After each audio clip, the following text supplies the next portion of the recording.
और आपको बता दें कि भराड़ी सैंड में धामी कैबिनेट की बैठक संपन्न हुई है। कल सुबह 11 बजे तक के लिए सत्र स्थगित हो गया है। कैबिनेट की बैठक में बड़ा फैसला लिया गया। आपको बता दें कि विधायक निधि 3 करोड़ 75 लाख से बढ़ाकर 5 करोड़ की गई है। महिला मंगल दलों की राशि 40 लाख से बढ़ाकर 50 लाख की गई है। मंदिर सौंदर्यीकरण के लिए 25 लाख मिलने के बजाय अब 50 लाख मिलेंगे। राज्य आंदोलनकारियों के 10% क्षैतिज आरक्षण को मिली मंजूरी। नई सौर ऊर्जा नीति को मिली मंजूरी।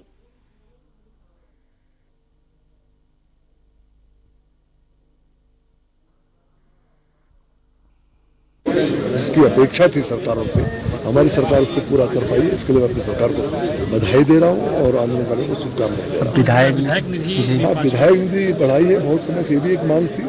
इसके मूल में ये था क्योंकि जब से जीएसटी आया है तो लगभग 4.25 करोड़ में से 70-75 लाख रुपए जीएसटी में चला जाता था। तो बहुत कम पैसा मिलता था जिससे कि हम लोग काम कर पाते थे। साथ में समय के साथ साथ महंगाई भी बढ़ी है, तो जो निर्माण कार्य हो रहे थे वो कम हो पा रहे थे। तो बहुत समय से डिमांड थी या तो उसको बढ़ाया जाए या जीएसटी समाप्त किया जाए। तकनीकी कारणों से हम जीएसटी समाप्त नहीं कर पाए, तो विधायक निधि को बढ़ाकर उसकी प्रतिपूर्ति की है। तो मैं समझता हूँ अच्छा है, इससे लोगों को ज्यादा से ज्यादा काम हो पाएंगे।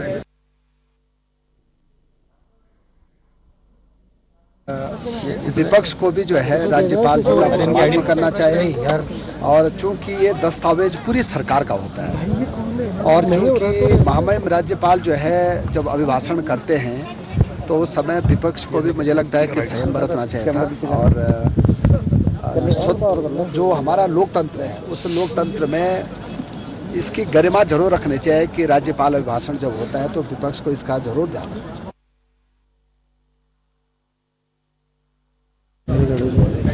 विपक्ष की भूमिका का ईमानदारी से निर्वहन किया है, लेकिन जो भी हम सरसरी निगाह से देख पा रहे थे, जो शिष्य संकल्प का नाम दे रहे हैं, ये दस्तावेज है सरकार का, और उस दस्तावेज में जो आज के समसामयिक विषय हैं, जो आज के प्रमुख ज्वलंत प्रश्न हैं, सुलगते हुए सवाल, उनका कहीं निदान नहीं दिखाई दे रहा है।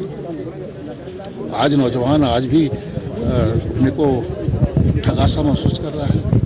बेरोजगारी के नाम पर, रोजगार के नाम पर कहीं जिक्र नहीं है। जो लोग न्याय की उम्मीद कर रहे थे उनको लाठीबाजी जारी है। कानून व्यवस्था पूरी तरह खत्म हो चुकी है, ध्वस्त हो चुकी है, और अंततः हत्याकांड में जो मुख्य आरोपी हैं वो सब आज भी खुली हवा में घूम रहे हैं। दूसरी तरफ दो आपदा से पूरा प्रदेश प्रभावित है।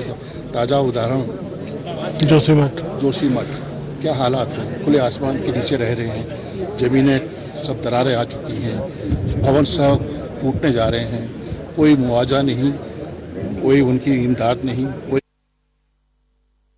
ज्यादा जानकारी के लिए बात करेंगे एसोसिएट एडिटर ज्योत्सना हमारे साथ जुड़ी हुई हैं। ज्योत्सना, कैबिनेट की बैठक के बाद किन किन अहम मुद्दों पर आज फैसला लिया गया है, किन किन मुद्दों पर मुहर लगी है?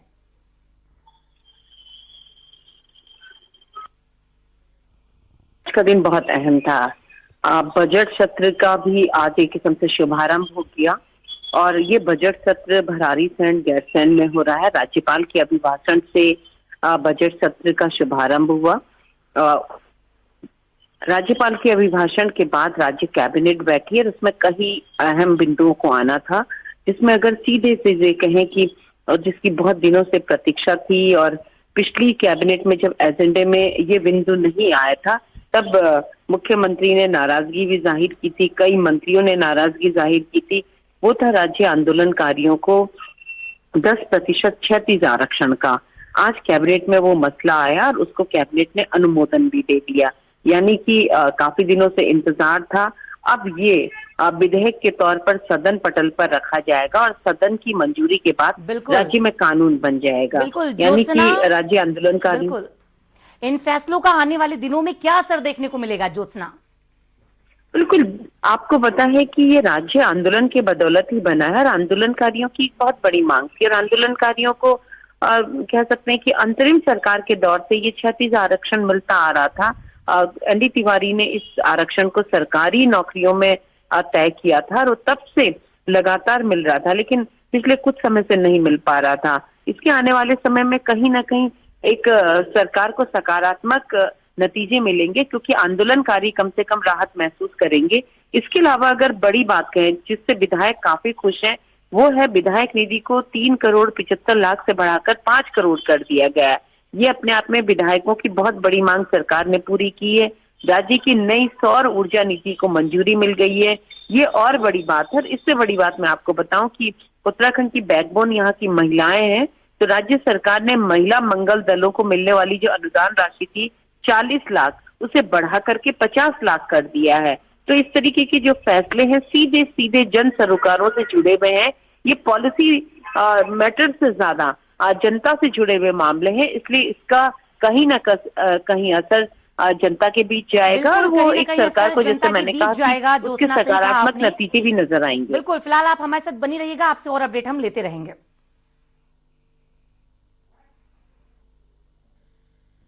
और आपको बता दें कि विधानसभा सत्र को लेकर सीएम धामी भराड़ीसैंण पहुंचे। उन्होंने कहा कि उनका नेता सदन के रूप में भराड़ीसैंण में पहला सत्र है और वह इसके लिए भगवान के शुक्रगुजार हैं। सीएम ने कहा कि बजट वर्तमान के अनुरूप होगा। उन्होंने विपक्ष के घेराव को लेकर कहा कि उसके पास और कोई काम नहीं है।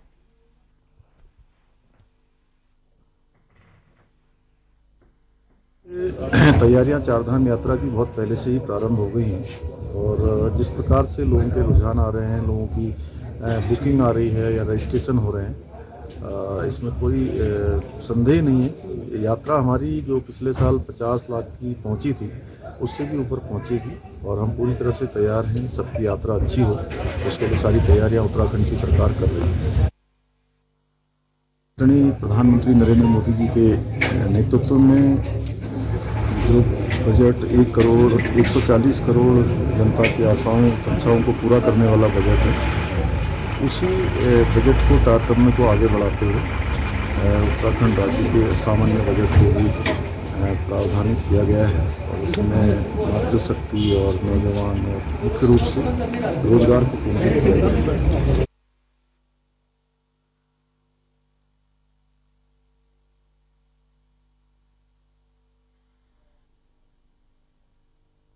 भराड़ीसैंण में आयोजित विधानसभा बजट सत्र की सोमवार से शुभारंभ हुआ। इस बार बजट सत्र में महिला विधानसभा अध्यक्ष ऋतुभूषण खंडूरी ने पहली बार सत्र में भाग लिया है, तो वहीं राज्यपाल गुरमीत सिंह ने पहली बार भराड़ीसैंण में विधानसभा में अभिभाषण पढ़ा। सदन के भीतर कांग्रेस के विधायकों ने सरकार के खिलाफ प्रदर्शन किया। यह बजट सत्र आगामी 18 मार्च तक चलेगा। 13 से 18 मार्च तक जो प्रस्तावित भराड़ीसैंण में जो विधानसभा का बजट सत्र शुरू हो गया है, राज्यपाल के अभिभाषण के साथ शुरू हुए सत्र के दौरान कांग्रेस के विधायकों ने सदन के भीतर बहुत हंगामा किया और राज्यपाल के अभिभाषण के दौरान पूरी तरह कांग्रेस मुख्य रूप से सरकार के विरोध में उतरी रही। आज राज्यपाल के अभिभाषण के साथ साथ सदन के अंदर जहां कांग्रेस ने सरकार को घेरने की कोशिश की, वहीं कांग्रेस के कार्यकर्ताओं ने सड़कों पर प्रदर्शन किया। पूरे दिन जो गर्मा गर्मी रही वो बनी रही और सदन में जो तमाम कार्यवाही थी वो कार्यवाही भी चलती रही। और आज भराड़ीसैंण में जिस तरह से लोगों को उम्मीद थी, वो उम्मीद कुछ लोगों की पूरी भी हुई है, जिसमें आंदोलनकारियों को जो क्षतिज आरक्षण था वो क्षतिज आरक्षण आज कैबिनेट ने पास कर लिया। इसके अलावा जो यहाँ पर तमाम जो विधायक निधि की बात करें या फिर सरकारी और भी अनुदानों की बात करें, वो सब बढ़े हैं और ये सत्र 18 तक जो प्रस्तावित है वो जारी है।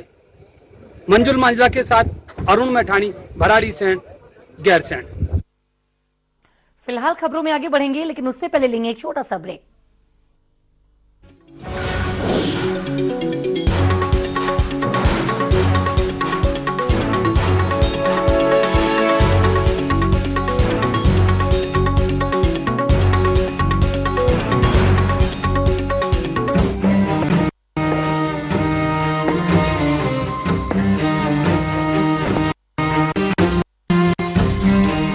कब तक आप ऐसे फ्यूचर का टेंशन लेकर चलते रहेंगे? LIC के न्यू पेंशन प्लस के साथ अपनी पेंशन का प्लान बनाइए, क्योंकि ये प्लान आपके फ्यूचर के लिए मार्केट लिंक्ड वेल्थ क्रिएट करता है। और तो और इस प्लान में गारंटीड एडिशंस के साथ पेंशन पाने के कई ऑप्शंस भी हैं, so that you grow young and tension free. LIC, हर पल आपके साथ।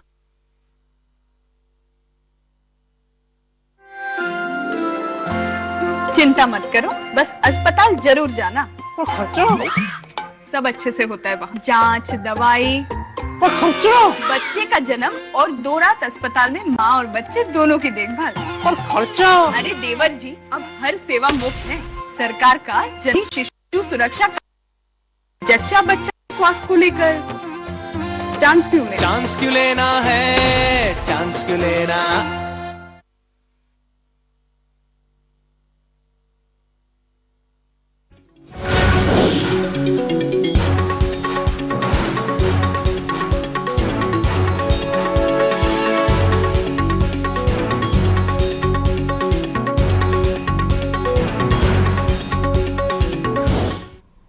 खबरों में आगे बढ़ेंगे। आपको बता दें कि देहरादून में अवैध खनन पर मिलीभगत करने वाली पुलिसकर्मियों पर बड़ी कार्रवाई की गई है। देहरादून एसएसपी ने 2 पुलिसकर्मियों को सस्पेंड कर दिया है और वहीं 8 पुलिसकर्मियों से मामले में पूछताछ की जा रही है। बता दें आपको कि अपर उप निरीक्षक खंजन लाल और अजय बिष्ट को निलंबित किया गया है। बता दें कि हरबटपुर, सेलाकुई और सहसपुर पुलिस थाने में ये पुलिसकर्मी तैनात थे, जहां से लगातार खनन की ओवरलोडिंग और कई जगहों पर अवैध खनन कराए जाने की लगातार शिकायतें मिल रही थी। और वहीं एसएसपी दिलीप, आपको बता दें, सिंह कुंवर का कहना है कि संबंधित थाना प्रभारी और चौकी प्रभारियों के द्वारा भी कोई लापरवाही होती है तो उन पर भी विभागीय कार्रवाई की जाएगी।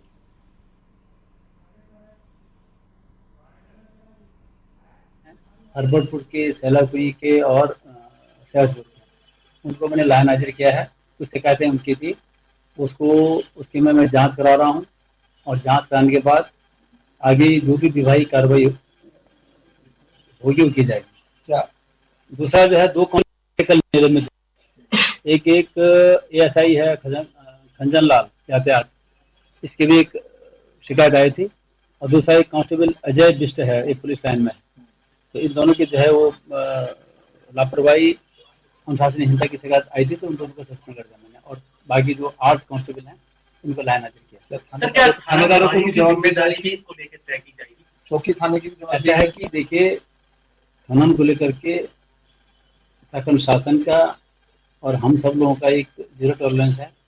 इसमें किसी प्रकार का कोई अवैध खनन, अनावश्यक जो ओवरलोडिंग है उसके ऊपर हम लोग कार्रवाई कर रहे हैं और एक कार्रवाई आगे भी जारी रहेगी। और निश्चित रूप से अगर कोई थाना प्रभारी, चौकी प्रभारी भी इसके संलिप्त होगा।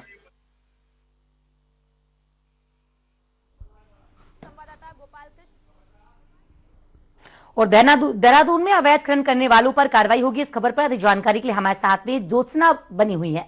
ज्योत्सना, अवैध खनन करने वालों पर मिलीभगत से पुलिसकर्मियों पर बड़ी कार्रवाई की जाएगी, क्या कुछ जानकारी है? बिल्कुल रूपांशी, देहरादून का चाहे हम रायपुर इलाका कहें या डोईवाला कहें या फिर विकास नगर सहसपुर का इलाका कहें, यहाँ बहुत जबरदस्त खनन का काम होता है और उसी के आड़ में अवैध खनन का भी काम होता है। कहीं ना कहीं पुलिस अधीक्षक को इस बात की जानकारी थी कि पुलिस कर्मियों की भी इसमें मिलीभगत होती है, वरना अवैध खनन नहीं हो सकता है। इसलिए वो लगातार इन सब चीजों को वॉच कर रहे थे। इससे पहले लगभग 15 दिन पहले कैंट एरिया में एक पुलिसकर्मी पर खनन माफिया ने अटैक किया था, जिसके कारण वो घायल हो गया था। तब से पुलिस अधीक्षक के रडार पर वो पुलिसकर्मी भी थे जो खनन माफिया को कहीं ना कहीं डायरेक्ट इनडायरेक्ट सहयोग करते हैं। इसी के क्रम में अब एसएसपी ने 8 पुलिसकर्मियों के खिलाफ एक्शन लिया है और लगातार वो चीजों को देख रहे हैं, क्योंकि रेवेन्यू लॉस तो होता ही होता है रूपांशी अवैध खनन से। वहीं जो पुलिस की साख है वो भी कहीं ना कहीं बहुत ज्यादा खराब होती है। और देहरादून जिला तो इस तरीके का जिला है कि जो सीधे सीधे हिमाचल से लगा हुआ है, यानी यमुना और टॉन्स 2 नदियां हैं जो दोनों को डिवाइड करती हैं और खनन का बहुत बड़ा स्रोत है।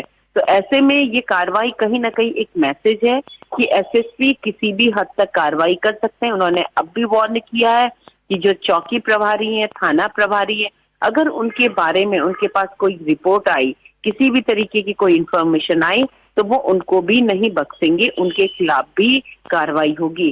तो ये एक मैसेज है और अब ये देखना होगा कि इस मैसेज का कितना असर पुलिस महकमे में देखने को मिलता है। सस्पेंड किया गया है, कितना असर देखने को मिलेगा? 2 पुलिसकर्मियों को आज सस्पेंड किया गया है ज्योत्सना, और इस मामले में आज पूछताछ भी की जा रही है। जी बिल्कुल रूपांशी, देखिए ये कड़ा एक्शन है। किसी को सस्पेंड करना ये बहुत बड़ा एक मैसेज होता है और एक किस्म से ऑफिशियली भी आपकी सांख पर दाव लगता है। दूसरा, आप पब्लिक डोमेन में आ जाते हैं कि कौन लोग किस वजह से सस्पेंड हुए हैं। तो जैसे मैंने आपको कहा कि एसएसपी ने एक बड़ा मैसेज पुलिस कर्मियों को दे दिया है, खास तौर पर उन पुलिस कर्मियों को जो डायरेक्ट और इनडायरेक्ट तौर पर खनन माफियाओं को सहयोग करते हैं।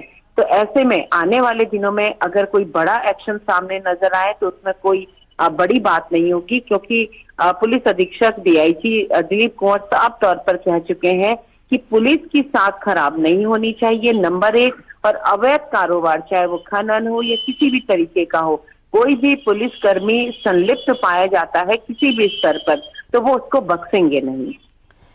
यानी कोई भी पुलिसकर्मी संलिप्त पाया जाएगा तो उसको बख्शा नहीं जाएगा, विभागीय कार्रवाई की जाएगी। ज्योत्सना, फिलहाल अहम जानकारी के लिए आपका बहुत बहुत शुक्रिया। और आपको बता दें कि ऋषिकेश में बीजेपी ने बूथ सशक्तिकरण अभियान की बैठक का आयोजन किया गया, जिसका उद्घाटन बीजेपी प्रदेश से प्रभारी रेखा वर्मा, सांसद डॉक्टर रमेश पोखरियाल निशंक, राज्यसभा सांसद कल्पना सैनी और कैबिनेट मंत्री डॉक्टर प्रेमचंद अग्रवाल ने किया। इस अवसर पर सांसद रमेश पोखरियाल निशंक ने कहा कि जब हमारा बूथ सशक्त होगा तभी हम चुनाव जीत सकते हैं। और वहीं दूसरी तरफ कैबिनेट मंत्री डॉक्टर प्रेमचंद अग्रवाल ने कहा कि हमारा एक कार्यकर्ता रीढ़ की हड्डी है, हर एक कार्यकर्ता हमारे लिए महत्वपूर्ण है। मोदी जी के नेतृत्व में जो गरीब कल्याण का अंतिम छोर तक बैठे रहने वाले व्यक्ति को जो लाभ मिलना है वो हमारे बूथ के लोग इसको भी सुनिश्चित कराएंगे कि हाँ वो लाभ ठीक स्थान पर पहुंच रहा है कि नहीं पहुंच रहा है, और जिन लोगों को जरूरत है उनको कैसे करके उसकी आपूर्ति हो सकती है। तमाम योजनाएं, भारत सरकार की 32 योजनाएं हैं, स्टेट गवर्नमेंट की इतनी सारी योजनाएं, हमारे प्रदेश के मुख्यमंत्री भी बहुत सक्रिय रहते हैं इस दिशा में। तो ये पार्टी दुनिया की सबसे बड़ी पार्टी का जो बूथ के अंतिम क्षण तक पहुंचने का जो ये अभियान है, ये बहुत सशक्त अभियान है।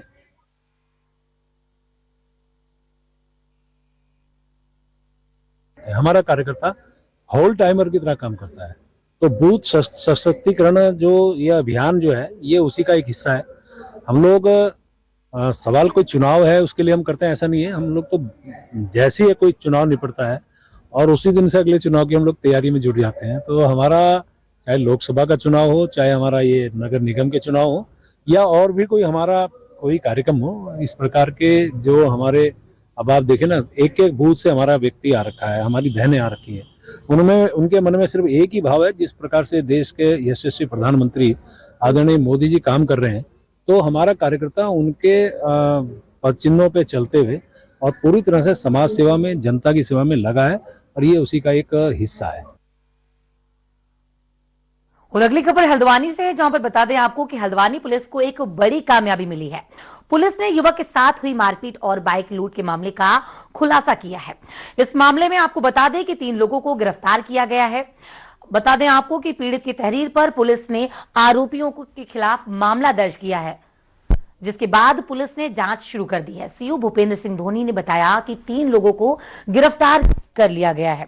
आरोपियों के कब्जे से लूटे गए मोबाइल और बाइक को भी बरामद किया गया है। मामले में पूछताछ जारी है।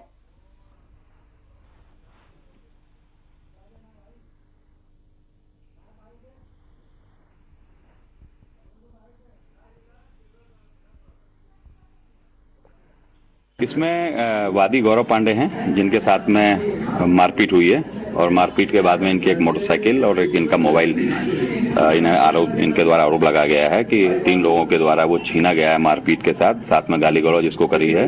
मारपीट और इसका जो सामान छीना है उसका कारण वादी के द्वारा बताया गया। ये लोग शक कर रहे थे, आराध्या रावत जो हैं, जो इसमें अभियुक्त भी हैं, उसका मोबाइल वादी के द्वारा चोरी किया गया है। तो उसके आधार पर, शक के आधार पर इसके साथ मारपीट करी, और उस मारपीट का इन्हीं के द्वारा, अभियुक्तों के द्वारा ही एक वीडियो बनाया गया। तो जब इसका मुकदमा पंजीकृत हुआ, विवेचक को प्राथमिक रूप से ये जो इनके द्वारा गवाही दी गई वो सही पाई गई। तीनों को अरेस्ट कर लिया गया है। लूटी गई मोटरसाइकिल बरामद हो गई है, इनके जो मोबाइल छीना था वो भी बरामद हो गया है, और एक वो मोबाइल जो कि अभियुक्त गणों द्वारा घटना को कैद किया गया, खुद ही बनाया गया, वो मोबाइल भी बरामद हो गया है।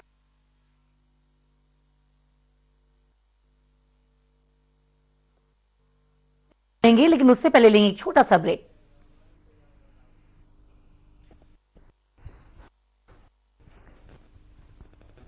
विदाउट एपी के काम नहीं हो।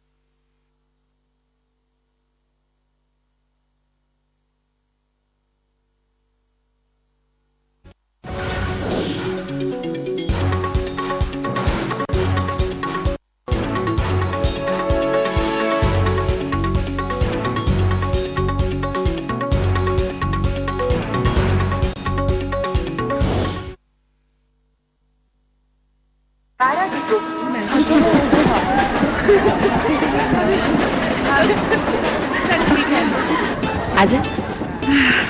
कैसा रहा काम का पहला दिन? अच्छा था। दीदी, आप गर्भ निरोधक गोलियां लेती हैं? हाँ, क्यों? नहीं, वो गांव में बुआ जी कहती थी कि सर टकराने से सर पे सींग निकल आते हैं। या फिर फल का बीज खा लिया तो पेट में पेड़ उगेगा, है ना? और ये भी कहती होगी कि गर्भवती औरतों को नदी नहीं पार करनी चाहिए। बुआ जी तो ये भी कहती होगी कि लड़कियों को नौकरी नहीं करनी चाहिए। तुम तो करती हो। बुआ जी की सब बातें कब से मानने लग गई। यूं ही रह मत मानो, गोली की सच्चाई को जानो। नए जमाने की गर्भ निरोधक गोलियां हैं आसान, असरदार और भरोसेमंद। तभी तो विश्व भर में करोड़ों महिलाओं को गोली में विश्वास।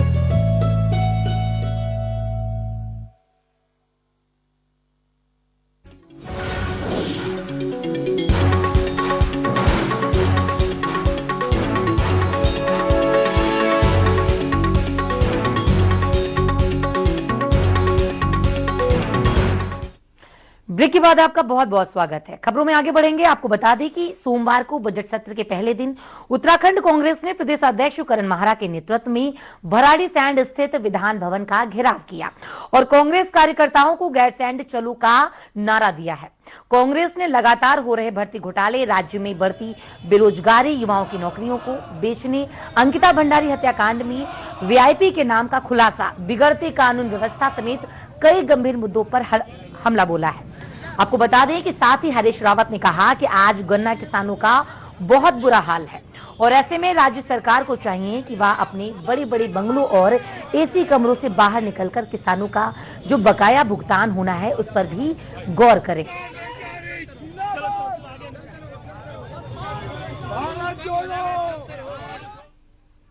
और राजधानी देहरादून में ऐतिहासिक झंडे मेले का शुभारंभ किया गया। इस मौके पर कई राज्यों से आए भारी तादाद में श्रद्धालु भी मौजूद रहे। गुरु राम राय साहिब दरबार के महंत देवेंद्र दास का कहना है कि झंडा चढ़ाने की सैकड़ों सालों से परंपरा चली आ रही है, जहां पर देश प्रदेश के भारी तादाद में श्रद्धालु आते हैं, झंडा साहिब का दर्शन करते हैं, घर परिवार की सुख समृद्धि की पूजा करते हैं। उनका कहना है कि 1 महीने तक मेला चलेगा और देश प्रदेश में सुख शांति बनी रहे, इसके लिए उन्होंने प्रार्थना की है।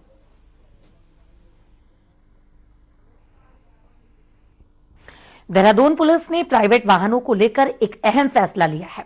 आपको बता दें कि जिसमें अब प्राइवेट वाहनों में फर्जी स्टिकर और हूटर लगाने वालों पर कार्रवाई की जाएगी। एसएसपी दिलीप सिंह कुंवर का कहना है कि आजकल शहर में कई प्राइवेट वाहनों में हूटर और कई तरह के स्टिकर और काली फिल्म चढ़े हुए शीशे लगाए जा रहे हैं, जिसका अनुचित तरीके से प्रयोग किया जा रहा है। ऐसे में अब उन लोगों को चिन्हित कर कार्रवाई की जा रही है और साथ ही सजा भी दी जाएगी। मेरे संज्ञान में आया है कि काफी प्राइवेट गाड़ियों में लोगों ने हूटर लगाया हुआ है, अनोखा ढंग से वो लगा नहीं सकते, तो उसके संदर्भ में मैंने कार्रवाई करने के लिए मैंने कही है।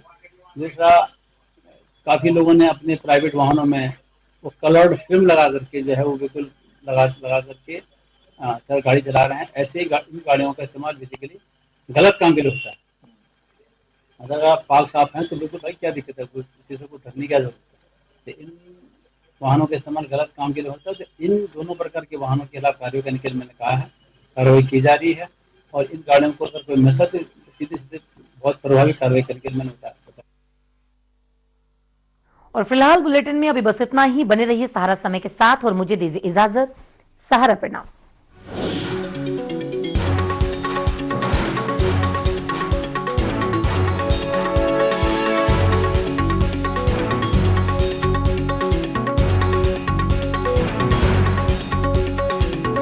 पूजा को बहुत थकान रहती है और न मन पढ़ाई में लगता है। हो सकता है पूजा को खून की कमी हो। खून की कमी? ये कोई चिंता की बात तो नहीं। बच्चों, किशोरों और महिलाओं में खून की कमी या अनीमिया, कृमि संक्रमण, कम आयरन वाले भोजन के सेवन, वंशानुगत बीमारियों या लंबे समय तक गंभीर बीमारी होने के कारण हो सकता है। हर हफ्ते नियमित रूप से IFA की खुराक, कृमि नाशन दवा व आयरन वाले भोजन के सेवन से अनीमिया की रोकथाम आसान है। राज्य सरकार द्वारा अनीमिया मुक्त भारत कार्यक्रम के अंतर्गत IFA सिरप और गोली निःशुल्क दी जाती है। स्कूलों में 5 से 9 वर्ष के छात्रों को एक गुलाबी गोली और 10 से 19 वर्ष के छात्रों को एक नीली गोली हर हफ्ते खिलाई जाती है। स्कूल न जाने वाले बच्चों और किशोरियों को आंगनवाड़ी केंद्रों के माध्यम से साप्ताहिक IFA गोली दी जाती है। साथ ही IFA सिरप 5 से 59 माह के बच्चों को उनके माता पिता आशा द्वारा बताए नियमानुसार हफ्ते में 2 बार पिलाते हैं। ध्यान रहे, इसके साथ आयरन, विटामिन से भरे पौष्टिक आहार भी लेने जरूरी है तथा कुछ बातों का ख्याल भी रखना चाहिए। अच्छा, इन जानकारियों का मैं जरूर पालन करूंगी। सही पोषण, देश रोशन, नहीं रहे कहीं भी कुपोषण। आओ हम सब मिलकर उत्तराखंड को अनीमिया मुक्त बनाएं। राष्ट्रीय स्वास्थ्य मिशन, चिकित्सा स्वास्थ्य एवं परिवार कल्याण विभाग, उत्तराखंड सरकार द्वारा जनहित में जारी।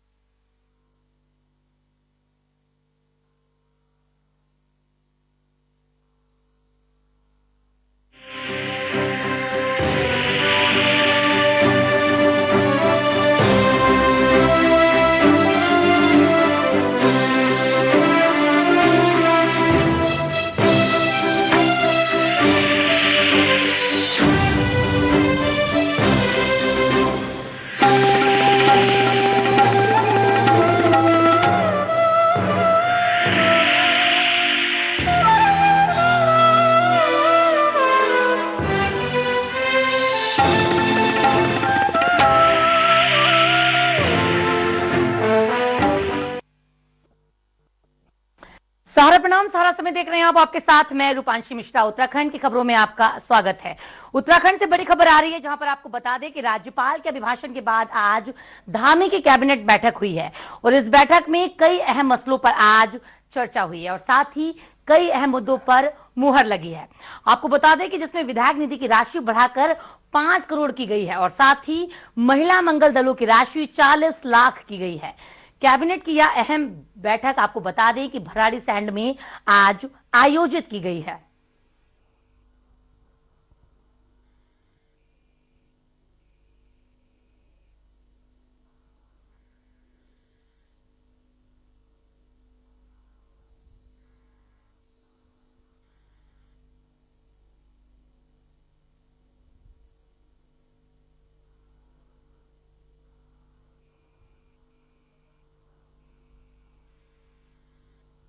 और आपको बता दें कि भराड़ीसैंण में धामी कैबिनेट की बैठक संपन्न हुई है।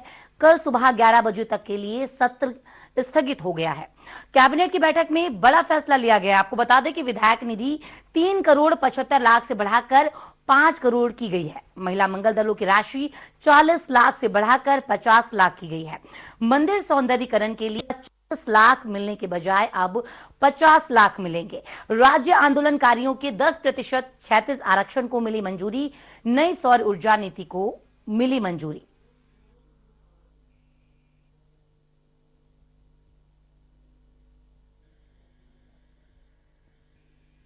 जिसकी अपेक्षा थी सरकारों से, हमारी सरकार उसको पूरा कर पाई है। इसके लिए मैं अपनी सरकार को बधाई दे रहा हूँ और आंदोलनकारियों को शुभकामनाएं दे रहा हूँ। विधायक निधि बढ़ाई है। बहुत समय से भी एक मांग थी। इसके मूल में ये था क्योंकि जब GST आया है तो लगभग 4.25 करोड़ में से 70-75 लाख रुपए GST में चला जाता था, तो बहुत कम पैसा मिलता था जिससे कि हम लोग काम कर पाते थे। साथ में समय के साथ साथ महंगाई भी बढ़ी है, तो जो निर्माण कार्य हो रहे थे वो कम हो पा रहे थे। तो बहुत समय से डिमांड थी या तो उसको बढ़ाया जाए या GST समाप्त किया जाए। तकनीकी कारणों से हम GST समाप्त नहीं कर पाए, तो विधायक निधि को बढ़ाकर उसकी प्रतिपूर्ति की है। तो मैं समझता हूँ अच्छा है, इससे लोगों को ज़्यादा से ज़्यादा काम हो पाएंगे।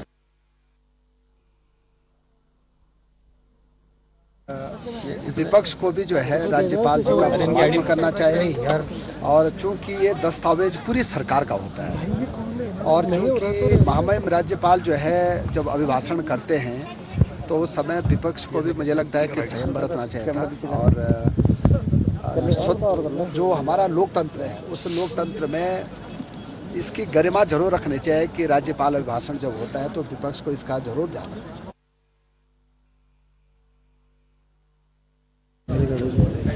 विपक्ष की भूमिका का ईमानदारी से निर्वहन किया है, लेकिन जो भी हम सरसरी निगाह से देख पा रहे थे, जो शिक्षक संकल्प का नाम दे रहे हैं, ये दस्तावेज है सरकार का, और उस दस्तावेज में जो आज के समसामयिक विषय, जो प्रश्न है, सुलझे सवाल, उनका कहीं निदान नहीं दिखाई दे रहा है। आज नौजवान आज भी अपने को ठगासा महसूस कर रहा है।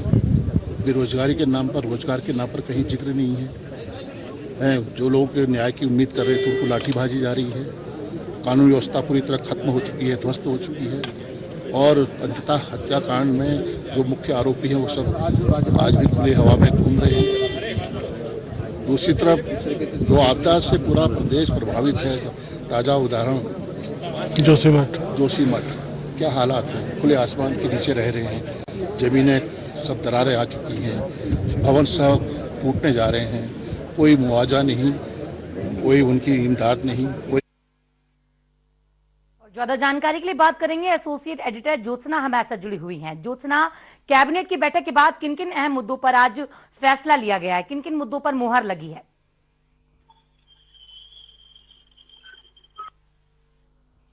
का दिन बहुत अहम था। बजट सत्र का भी आज एक किस्म से शुभारंभ हो गया, और ये बजट सत्र भराड़ीसैंण गैरसैंण में हो रहा है। राज्यपाल के अभिभाषण से बजट सत्र का शुभारंभ हुआ।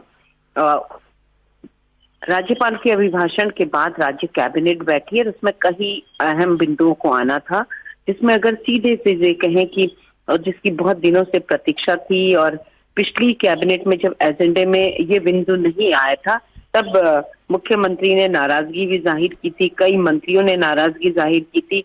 वो था राज्य आंदोलनकारियों को 10% क्षैतिज आरक्षण का। आज कैबिनेट में वो मसला आया और उसको कैबिनेट ने अनुमोदन भी दे दिया, यानी कि काफी दिनों से इंतजार था। अब ये विधेयक के तौर पर सदन पटल पर रखा जाएगा और सदन की मंजूरी के बाद राज्य में कानून बन जाएगा, यानी कि राज्य आंदोलनकारी। इन फैसलों का आने वाले दिनों में क्या असर देखने को मिलेगा ज्योत्सना? बिल्कुल, आपको पता है कि ये राज्य आंदोलन के बदौलत ही बना है, और आंदोलनकारियों की बहुत बड़ी मांग थी, और आंदोलनकारियों को कह सकते हैं कि अंतरिम सरकार के दौर से ये क्षैतिज आरक्षण मिलता आ रहा था।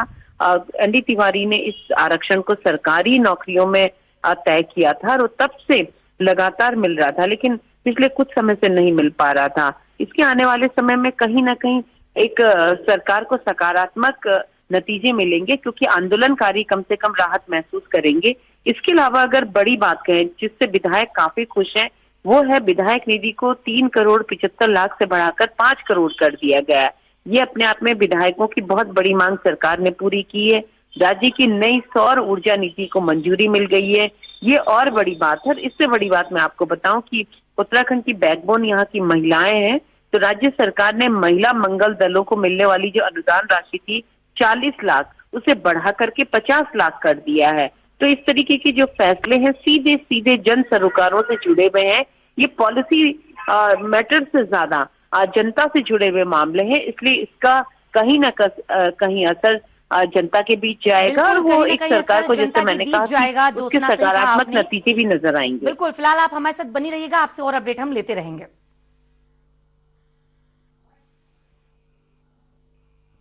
और आपको बता दें कि विधानसभा सत्र को लेकर सीएम धामी भराड़ीसैंण पहुंचे।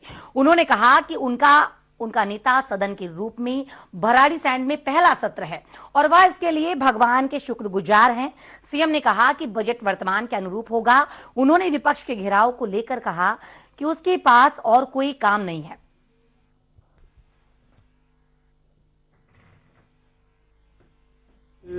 तैयारियां चारधाम यात्रा की बहुत पहले से ही प्रारंभ हो गई हैं, और जिस प्रकार से लोगों के रुझान आ रहे हैं, लोगों की बुकिंग आ रही है या रजिस्ट्रेशन हो रहे हैं, इसमें कोई संदेह नहीं है।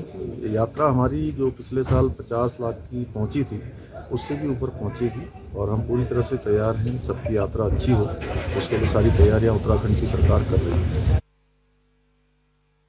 प्रधानमंत्री नरेंद्र मोदी जी के नेतृत्व में जो बजट 140 करोड़ जनता की आशाओं आकांक्षाओं को पूरा करने वाला बजट है, उसी बजट को तारतम्य को आगे बढ़ाते हुए उत्तराखंड राज्य के सामान्य बजट को भी प्रावधानित किया गया है और इसमें मातृशक्ति और नौजवान और मुख्य रूप से रोजगार को केंद्रित किया गया है।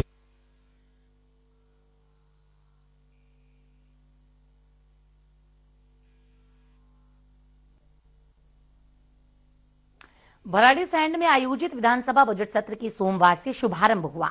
इस बार बजट सत्र में महिला विधानसभा अध्यक्ष ऋतुभूषण खंडूरी ने पहली बार सत्र में भाग लिया है, तो वहीं राज्यपाल गुरमीत सिंह ने पहली बार भराड़ीसैंण में विधानसभा में अभिभाषण पढ़ा। सदन के भीतर कांग्रेस के विधायकों ने सरकार के खिलाफ प्रदर्शन किया। यह बजट सत्र आगामी 18 मार्च तक चलेगा। 13 से 18 मार्च तक जो प्रस्तावित भराड़ीसैंण में जो विधानसभा का बजट सत्र शुरू हो गया है, राज्यपाल के अभिभाषण के साथ शुरू हुए सत्र के दौरान कांग्रेस के विधायकों ने सदन के भीतर बहुत हंगामा किया और राज्यपाल के अभिभाषण के दौरान पूरी तरह कांग्रेस मुखर रूप से सरकार के विरोध में उतरी रही। आज राज्यपाल के अभिभाषण के साथ साथ सदन के अंदर जहां कांग्रेस ने सरकार को घेरने की कोशिश की, वहीं कांग्रेस के कार्यकर्ताओं ने सड़कों पर प्रदर्शन किया। पूरे दिन जो गर्मा गर्मी रही वो बनी रही और सदन में जो तमाम कार्यवाही थी वो कार्यवाही भी चलती रही। और आज भराड़ीसैंण में जिस तरह से लोगों को उम्मीद थी, वो उम्मीद कुछ लोगों की पूरी भी हुई है, जिसमें आंदोलनकारियों को जो क्षतिज आरक्षण था वो क्षतिज आरक्षण आज कैबिनेट ने पास कर लिया। इसके अलावा जो यहाँ पर तमाम जो विधायक निधि की बात करें या फिर सरकारी और भी अनुदानों की बात करें, वो सब बढ़े हैं और ये सत्र 18 तक जो प्रस्तावित है वो जारी है। मंजुल मांजरा के साथ अरुण मैठाणी, भराड़ीसैंण, गैरसैंण। फिलहाल खबरों में आगे बढ़ेंगे, लेकिन उससे पहले लेंगे एक छोटा सा ब्रेक।